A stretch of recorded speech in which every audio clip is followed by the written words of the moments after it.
Transfiguration. All you could say was, it's good to be here. So, here. We're happy to have our brothers here, Louis and Nick, who are visiting us. I hope all of you will meet with them, get to know them. So as well as they may also get to know you.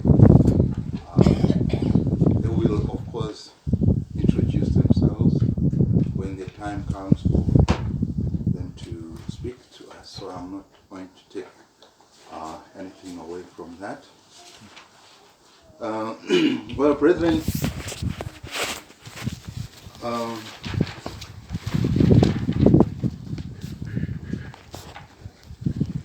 let's just turn to John 10. John 10, 26 to 27.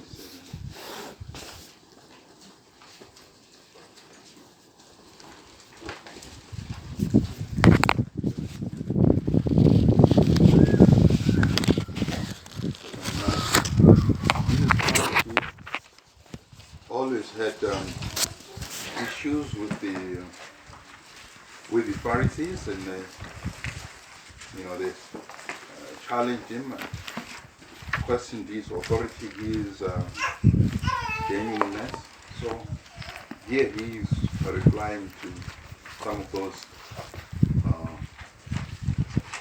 challenges. In verse 26, John 10 says, "But you believe not because you are not my sheep. As I said unto you, my sheep hear my voice, and I know them, and they follow me." So, what this scripture tells us, what we learn from this scripture, and maybe from other scriptures as well, in other situations, is that we, human beings, are sheep. In many ways, we have that sheep instinct. They are following maybe a leader, but usually following the crowd. So that's how we are. Now, this can be a good thing if we are following the right things, the right people.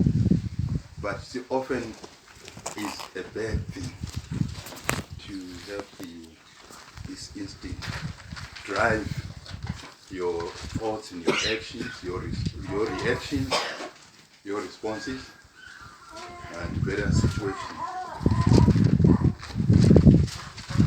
It's easy to get carried away and to follow the crowd, even in self-destructive ways or in ways that harm others. So this is what I want to talk about in this sermon time. I know as sermonists we have certain restrictions here in terms of how many scriptures and so on, and how long we speak. I'll try and stick to that in terms of the time, but maybe I might just stray a bit in terms of these scriptures that I quote. And the title of the sermonette is "Don't Just Follow the Crowd." Don't just follow the crowd.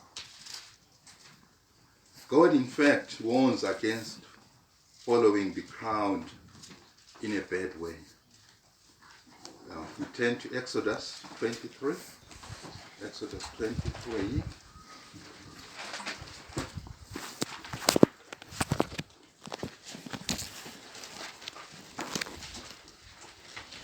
Exodus 23. Now, verses 1 to 3.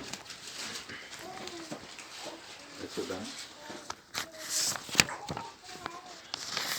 But actually, specifically, verse 2. Verse 1 says, "You shall not raise a false report, but put not your hand with the wicked to be an unrighteous witness." So, the specific verse, scripture is verse 2. "You shall not follow a multitude to do evil, neither shall you speak in a cause to decline after many to rest judgment, following the crowd and doing wrong and evil things. We've seen the effect of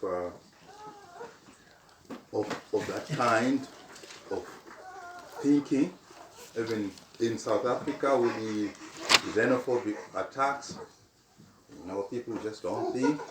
Somebody steers them up, and they're all burning all Zimbabwean registered trucks, or maybe Zambian registered trucks, and they're burning people alive. In South Africa, they call it necklacing. They put a tie around your neck, they burn. You alive, die, and the people just taking videos of that, and shouting and so forth. I think we've seen some of the videos. Someone sent me one such video. I hadn't asked for it, and I just looked at it and deleted it. But that was the effect of that mob psychology.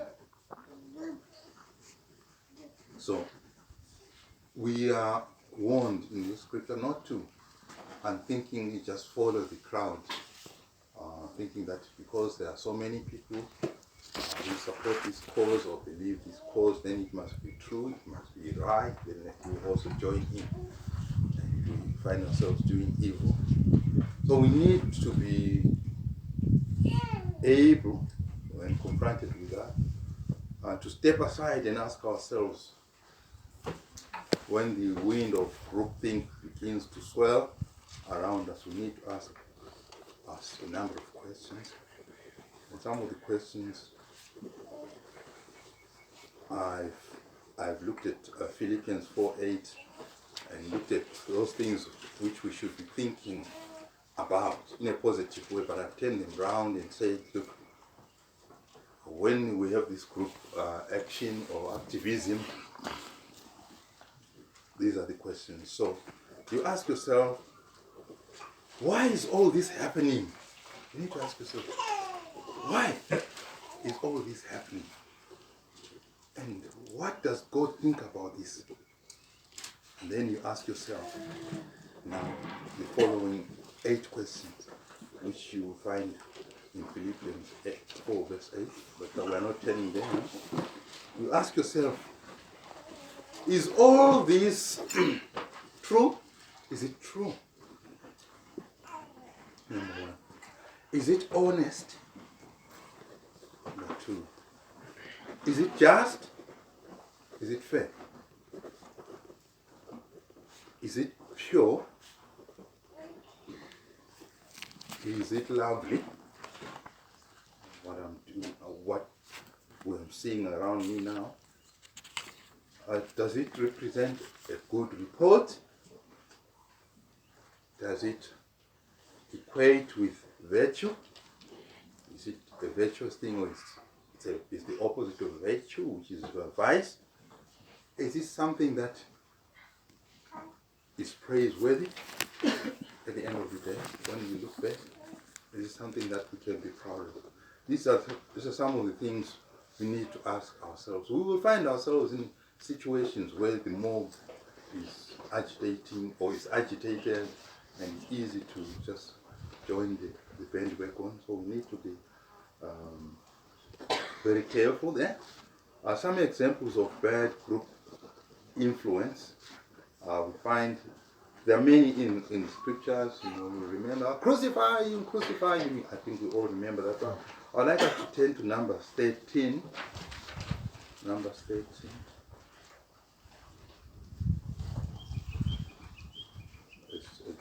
Exodus, Leviticus, Numbers 13.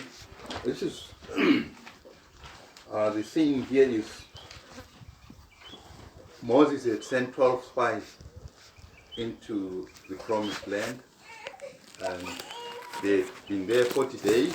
Now they've come back and they are giving their reports, and then we want to listen to the report, and then also take note of the reaction.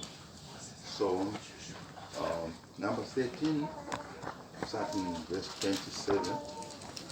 18, 27 to 30. I start reading at verse 27. And they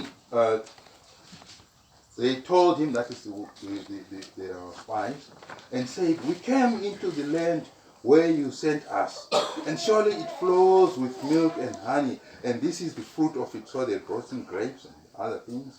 Nevertheless, the people are strong who dwell in the land, and the cities are walled and very great. And moreover, we saw the children of Anak there. The Amalekites dwell in the land of the south, and the Hittites and the Jebusites and the Amorites dwell in the mountains, and the Canaanites dwell by the sea and by the coast of Jordan. So now this is something. And Caleb stilled the people before Moses. Now, if he had to calm them, it means they were getting agitated. So he's trying to calm them before Moses and said, "Let us go up at once and possess it, for we are well able to overcome it." But the men that went up with him said, "No, we are not able to go up against the people, for they are stronger than us." And they brought up an evil report of the land which they had searched to the children of Israel. "The land through which we have gone to search, it is a land that eats up the inhabitants thereof. And all the people that we saw in it are men of great stature," men of great size. So if the land eats the inhabitants, why then do we still have people there? So you ask yourself, is that true there? Is that true? And there we saw the giants, the sons of Anak, which came of the giants, and we in our own sight were as grasshoppers. And so we were to them as grasshoppers. On to chapter 14, verse 1 to 5. And all the congregation lifted up their voice and cried, and the people wept that night. It was like a huge funeral, wailing, weeping. And all the children, remember, it says all the children of Israel murmured against Moses and against Aaron. And the whole congregation said to them, "Would God that we had died in the land of Egypt. Oh, would God we had died in the wilderness. And wherefore has the Lord brought us into this land to fall by the sword, that our wives and our children should be prey. Were it not better for us to return to Egypt?" And then they said one to another. Remember, Moses is there, Aaron is there, and so is Miriam. I guess she had not died by this time. I'm not sure there. But anyway, Moses is there, certainly. And they said one to another, "Let us make a captain and let us return to Egypt." So let's do a coup d'etat and appoint a general or a captain. Let's go back to Egypt. Forget about this madness that Moses is trying to impose on us. Then Moses and Aaron, Moses was there, Aaron was there, so yes, even fell on their faces before all the assembly of the congregation of the children of Israel. They were humble people. They fell on their faces. And Joshua, the son of Nun, and of Caleb, the son of Neth, which were of them that saved the land, tore their clothes. Tearing clothes was a way of demonstrating frustration or even mourning or anger. And they spoke unto all the company of the children of Israel, saying, "The land which we have passed through to search it is an exceedingly good land. If the Lord delight in us, then he will bring us into this land and give it to us, a land which flows with milk and honey. Only do not rebel against the Lord, neither fear you the people of the land, for they are bread for us. Their defense is departed from them, and the Lord is with us. Fear not. But how did the congregation, the mob, react? But all the congregation stoned them with stones. And the glory of the Lord appeared in the tabernacle of the congregation before all the children of Israel. So God was not happy with that. He manifested his presence. And we know that he made a decree that none of those people that had seen the wonders, those who were adults, would enter the land of Israel. When that proclamation was made, you know that we then said, okay, we will go now. And God said, no, stop, you're not going. It's not going to work. It's not going to turn out well for you. You are not going to be happy to quote Donald Trump. That's how he speaks. The Iranians continue like that. You're going to move in there and they're not going to be happy. It's just not going to be happy. So you're telling them, just watch out, you can't do that. So we see God's sentence there. But at the end of the day, we see God speaking about Joshua in Numbers 14, 1 to 5, I think.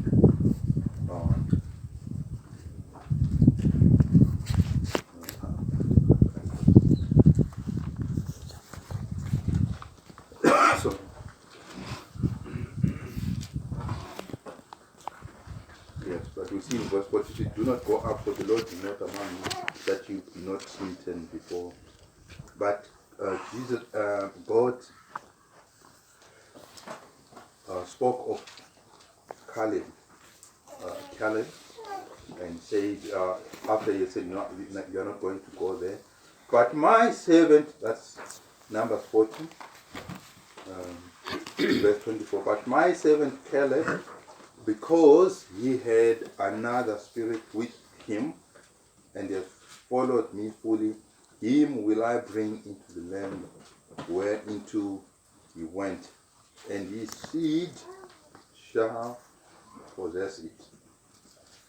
So this is what we see, the outcome of group or mob psychology. Caleb had another spirit, and he was commended for that. So my message today is to warn us against being careless and in following the crowd. There will arise in our lifetimes many situations where you may be incited to follow the crowd without thinking, without researching, without getting the facts, and just being driven by your feelings, your emotions, rather than by thought and reason and fact. So we are warned against that. It will happen even in the church. So the people who may start stirring things up within the church.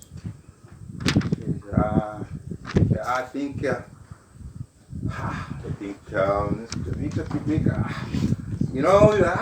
there's this and that and that, with issues here, look, please, and so forth, and then, lies start circulating, even on WhatsApp stories. Have you checked the facts as to whether it's true? So the people who complain, food is horrible, we're not getting enough, we are hungry, people are starving, there will be that kind of even in the church. It has happened. That's why we are few here. That's why some of the people we were with and at the feast in Victoria Falls 2010, more than 100 of us there, somewhere else. They're happy there. Maybe if you're talking to them, you could ask them, are you happy there?